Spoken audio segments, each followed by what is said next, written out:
اليوم راح نبارطاجي معكم هذه الوصفه صراحه بزاف شابه، وراح تخلي لكم ريحتكم تهبل ريحه العرق اللي ما نحبوهاش الغير محببه. شوفوا وصفه طبيعيه، روحوا لي عند اللي يبيع الاعشاب جيبوا لي طرف تاع المسكه راهي كاينه بارتو ورخيصه ماهيش غاليه.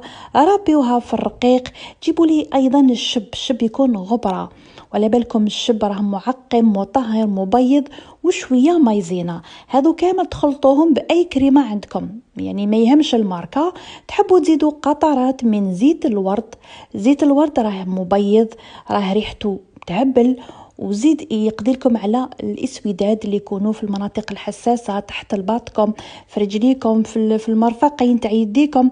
المهم هذو خلطوهم كامل، حطوهم في باطه تكون نقيه ومعقمه، والاستعمال عادي. نقوا البلاصه تحت باطكم ولا في الكوغ تاعكم، وديروا لي هاد الكريمه.